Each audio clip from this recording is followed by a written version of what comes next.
Hello నమస్తే welcome to my channel గణితం with Pritam. So మన ఫస్ట్ సిరీస్లో ఫిఫ్త్ వీడియో వచ్చేసి బేసిక్స్ ఆఫ్ ట్రిగ్నోమెట్రీ. సో ఈ వీడియోలో మనము ట్రిగ్నోమెట్రీకి సంబంధించిన బేసిక్స్ని, ఇక్కడ బేసిక్స్ అంటే ఏంది, చాలా గ్రౌండ్ లెవెల్ బేసిక్స్. అంటే మనం ట్రిగ్నోమెట్రిక్ స్టార్ట్ చేస్తున్నామంటే మన ఫస్ట్ సిరీస్లో ఫస్ట్ వీడియో ఏం చేసినాము, యాంగిల్ నుంచి స్టార్ట్ చేసినాము. సో యాంగిల్ నుంచి స్టార్ట్ చేసి మెల్లగా కన్వర్షన్స్కి వచ్చినాం. సో ఇప్పుడు ఏంటంటే ట్రిగ్నోమెట్రిక్ ఫంక్షన్స్ని, వాటి మధ్యలో రిలేషన్షిప్స్ని డీటెయిల్గా చూద్దాము. ఓకేనా? సో ఇప్పుడు మనము ట్రిగ్నోమెట్రీకి సంబంధించిన బేసిక్స్ని డీటెయిల్గా చూద్దాము. ఓకేనా? సో మనము ట్రిగ్నోమెట్రీలో ఉన్న ట్రిగ్నోమెట్రిక్ ఫంక్షన్స్ని అర్థం చేసుకోవాలంటే sine theta, cos theta, tan theta, వీటిని అర్థం చేసుకోవాలంటే ఫస్ట్ మనము రైట్ యాంగిల్ ట్రయాంగిల్ని అర్థం చేసుకోవాలి. ఎందుకంటే మనము ఈ ట్రిగ్నోమెట్రిక్ ఫంక్షన్స్ అన్నిటినీ రైట్ యాంగిల్ ట్రయాంగిల్ని బేస్ చేసుకొని డిఫైన్ చేసుకుంటాము. సో రైట్ యాంగిల్ ట్రయాంగిల్ తోటే మనం ట్రిగ్నోమెట్రిక్ ఫంక్షన్స్ని డిఫైన్ చేసుకుంటాము. అందుకనే ఫస్ట్ మనము రైట్ యాంగిల్ ట్రయాంగిల్కి సంబంధించిన బేసిక్స్ని చూద్దాము, తర్వాత ట్రిగ్నోమెట్రిక్ ఫంక్షన్స్ని డిఫైన్ చేసుకుందాము. ఓకేనా? So first of all right angle triangle అంటే ఏంది? Simple, it is a triangle in which one angle is 90 degrees. So basic లెవెల్లో రైట్ యాంగిల్ ట్రయాంగిల్ అంటే ఏంది? సింపుల్, ఒక ట్రయాంగిల్లో ఒక యాంగిల్ 90 degrees ఉంటే అది రైట్ యాంగిల్ ట్రయాంగిల్ అని అంటాము. ఓకేనా? ఇది క్లియర్. తర్వాత చూడండి, ఈ ట్రయాంగిల్లో 3 sides ఉన్నాయి కదా, ఈ 3 sidesలో ఒక లాంగెస్ట్ సైడ్ ఉంది. The longest side of the right angle triangle is called hypotenuse. చూడండి, ఏసీ అనేది లాంగెస్ట్ సైడ్, దీన్నే మనం హైపోటెన్యూస్ అంటాము. సో మిగతా 2 sidesని ఏమంటాము, మిగతా 2 అడ్జసెంట్ సైడ్స్ని మనం ఏమంటామంటే లెగ్స్ ఆఫ్ ద ట్రయాంగిల్ అంటాము. సో ఇది వచ్చేసి ఒక లెగ్, ఇది వచ్చేసి ఇంకో లెగ్. సో ఈ లెగ్ను మనం ఏమంటామంటే, ఈ లెగ్ ఆఫ్ ద ట్రయాంగిల్ని మనం ఏమంటామంటే హైట్ అంటాము. సో ఏబి వచ్చేసి హైట్. నెక్స్ట్ ఈ లెగ్ బీసీ వచ్చేసి దీన్ని ఏమంటాం మనము బేస్ అని అంటాము. సో ఇక్కడ మీరు కరెక్ట్ గమనిస్తే ఏ రైట్ యాంగిల్ ట్రయాంగిల్కి అయినా కానీ 90 degrees వచ్చేసి హైట్కి బేస్కి మధ్యలో ఉంటుంది. చూడండి, హైట్కి బేస్కి మధ్యలో 90 degrees ఉంది. సో ఇది very very important point. So ఇప్పుడు నేను ఏం చేస్తున్నా అంటే, ఇక్కడ నేను టీటా తీసుకుంటున్నా. ఎక్కడ తీసుకుంటున్నా? ఎట్ వర్టెక్స్ సి దగ్గర నేను టీటా యాంగిల్ కన్సిడర్ చేస్తున్నా. అంటే యాంగిల్ సి ఎంత అనుకుంటున్నా నేను? యాంగిల్ సి వాల్యూ ఎంత అనుకుంటున్నా అంటే టీటా అనుకుంటున్నా. ఓకేనా? ఎందుకు అనుకుంటున్నా అంటే మనము ట్రిగ్నోమెట్రిక్ ఫంక్షన్స్ని డిఫైన్ చేసుకోవడానికి ఈ రైట్ యాంగిల్ ట్రయాంగిల్ని వాడతాం ఇప్పుడు. ఓకేనా? దానికి ప్రొసీడ్ అయ్యే ముందు ఇప్పుడు ఇంకొక ఇంపార్టెంట్ కాన్సెప్ట్ ఉంది రైట్ యాంగిల్ ట్రయాంగిల్కి సంబంధించింది. అదేంటంటే Pythagoras theorem. Excuse me. So Pythagoras theorem, every right angle ట్రయాంగిల్కి మనం పైథాగరస్ థియరంని అప్లై చేయొచ్చు. సో పైథాగరస్ థియరం అంటే simple, AB square plus BC square ఇది ఈక్వల్స్ టు ఏసీ స్క్వేర్. దాన్ని ఎట్లా అనుకోవచ్చు? Height square plus base square ఇది ఈక్వల్స్ టు హైపోటెన్యూస్ స్క్వేర్ అని అనొచ్చు. సో ఇది ఏ రైట్ యాంగిల్ ట్రయాంగిల్కైనా applicable. So AB square plus BC square ఇది ఈక్వల్స్ టు ఏసీ స్క్వేర్. చూడండి, AB square plus BC square ఇది equals to AC square. So clear కదా? సో ఇప్పుడు మనము ట్రిగ్నోమెట్రిక్ ఫంక్షన్స్ని డిఫైన్ చేసుకుందాము. సో మనకి ట్రిగ్నోమెట్రిక్ ఫంక్షన్స్ని డిఫైన్ చేసుకోవాలంటే యాంగిల్ ఉండాలి. So without angle you cannot define trigonometric functions. So ఇప్పుడు నేను ఫస్ట్ ట్రిగ్నోమెట్రిక్ ఫంక్షన్ని డిఫైన్ చేసుకుంటున్నా. చూడండి, సైన్ టీటా అంటే సైన్ ఆఫ్ దిస్ యాంగిల్. చూడండి, సైన్ ఆఫ్ దిస్ యాంగిల్ అంటే మనం ఏమనుకున్నాము?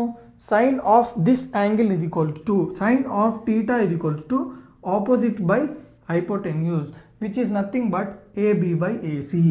సో ఇప్పుడు దీన్ని ఎట్లా అర్థం చేసుకోవాలంటే, చూడండి, సైన్ ఆఫ్ దిస్ యాంగిల్ అన్న కాబట్టి ఈ యాంగిల్కి ఎగ్జాక్ట్ ఆపోజిట్ ఏది ఉంది? AB. So opposite by hypotenuse వచ్చేసి ఏంది? ఏసీ. సో సైన్ టీటాని మనం ఎట్లా డిఫైన్ చేసుకోవాలి? సైన్ టీటా ఇది equals to opposite by hypotenuse which is nothing but AB by AC. So యాంగిల్ని బేస్ చేసుకొని డిఫైన్ చేసుకోగలుగుతాం. యాంగిల్ లేకపోతే మనము దేన్ని ఆపోజిట్ అనుకుంటాం, దేన్ని హైపోటెన్యూస్ అనుకుంటాం. సో విత్ రెస్పెక్ట్ టు యాంగిలే మనము ఏ ట్రిగ్నోమెట్రిక్ ఫంక్షన్ అయినా డిఫైన్ చేసుకోవచ్చు. సో సైన్ క్లియర్గా అర్థమైందా. Next cos theta. Cos theta అంటే ఏంది, అడ్జసెంట్ బై హైపోటెన్యూస్. సో థీటాకి అడ్జసెంట్ అంటే ఏంది, అడ్జసెంట్ అంటే ఏంది, పక్కన ఉండేది. సో మీకు డౌట్ ఉండొచ్చు, పక్కన హైపోటెన్యూస్ కూడా ఉంది కదా, హైపోటెన్యూస్ ఎందుకు తీసుకోమంటే మళ్ళీ చెప్తున్నా. సో హైపోటెన్యూస్ వేరు, సైడ్ బేస్ వేరు. సో మనము అడ్జసెంట్ అంటే బేస్ తీసుకోవాలి. సో థీటాకి అడ్జసెంట్ ఏముంది, బేస్ ఉంది. సో అడ్జసెంట్ అంటే థీటా అంటే ఏముంది, సారీ బేస్ కదా. సో బేస్ అంటే ఏంది, బీసీ బై హైపోటెన్యూస్ అంటే ఎంత ఉంది, AC. So BC by AC. క్లియర్గా అర్థమైందా. నెక్స్ట్ వచ్చేసి ఏంది, tan theta. So tan theta అంటే ఏంది, ఆపోజిట్ బై అడ్జసెంట్. సో ఇక్కడ థీటా దగ్గరికి వెళ్ళిపోదాము. ఆపోజిట్ ఏముంది మనకి, AB. So AB by adjacent ఏముంది, థీటా పక్కన ఏముంది, బేస్ వాల్యూ ఎంత, BC. So AB by BC which is nothing but sine theta by cos theta అంటుండు. ఎట్లా, మీకు డౌట్ వచ్చింది, ఈ AB by BC value sine theta by cos theta ఎట్లా అయింది చూడండి.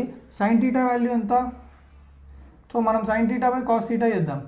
ఎట్లా చేస్తాము అంటే మనకు already sine theta value cos theta value ఉంది కదా ఇక్కడ. సో సైన్ థీటా వాల్యూ ఎంత, AB by AC by cos theta value ఎంత చూడండి, BC by AC. So AC cancel అయితే మనకి ఏం మిగులుతుంది, ఏబీ బై బీసీ. సో ఇక్కడ మీరు చూసుకున్నట్టయితే ఏబీ బై బీసీ వచ్చిందా లేదా. So sine theta by cos theta is nothing but tan theta కదా. సో క్లియర్గా అర్థమైందా.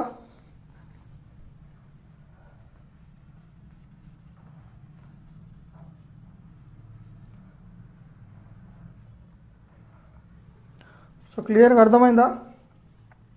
సో ఈ మూడు అయిపోయినాయి. నెక్స్ట్ ఇంకొక 3 ట్రిగ్నోమెట్రిక్ ఫంక్షన్స్ ఉన్నాయి. సో వాటికి వీటికి రిలేషన్షిప్ ఉంది, అందుకే సైడ్ బై సైడ్ రాసిన. సో ఇప్పుడు కొసికెంట్ థీటా చూడండి. Cosecant theta is equals to hypotenuse by opposite which is nothing but AC by AB. So ఈ కొసికెంట్ థీటాని చూడండి, ఈ సైన్ థీటాని చూడండి. సైన్ థీటా వాల్యూ ఎంత ఉంది, AB by AC.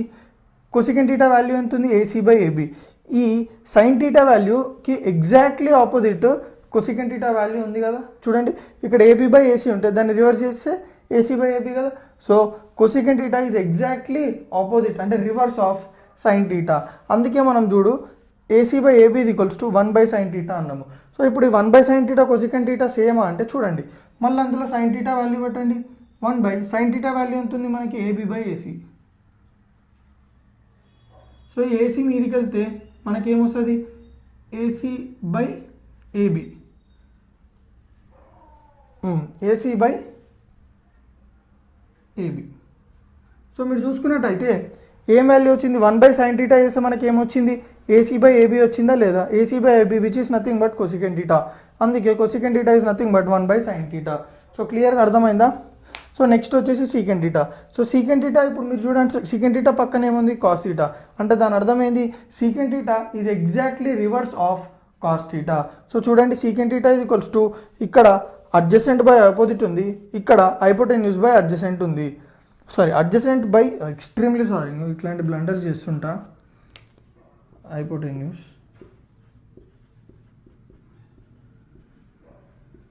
So adjacent by hypotenuse ఉంది.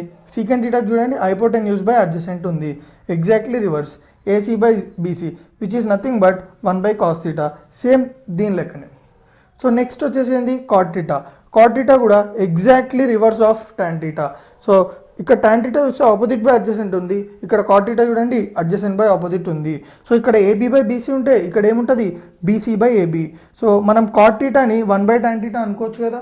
So క్లియర్గా అర్థమైందా వీటి మధ్యలో రిలేషన్షిప్. సో సైన్ థీటా అంటే cosecant theta, sorry sine theta అంటే ఎక్స్ట్రీమ్లీ సారీ, కొసికెంట్ థీటా అంటే 1 బై సైన్ థీటా అనుకోవచ్చు, సీకెంట్ థీటా అంటే 1 బై కాస్ థీటా అనుకోవచ్చు, కాట్ థీటా అంటే 1 బై టాన్ థీటా అనుకోవచ్చు. సో ఇక్కడ వరకు క్లియర్గా అర్థమైందా. సో చిన్న మిస్టేక్స్ చేసిన, సో ఫర్గివ్ మీ. సో మీకు క్లియర్గా అర్థమైంది కదా మనం ట్రిగ్నోమెట్రిక్ ఫంక్షన్స్ని ఎట్లా డిఫైన్ చేసుకుంటున్నామో. సో నా వీడియో ఏమన్నా మీకు కొంచెం యూస్ఫుల్ అయితే, ఏమన్నా మీకు మీరు ప్రిపరేషన్లో యూస్ఫుల్ అయితే తెలుసు కదా ఏం చేయాలో, రైట్.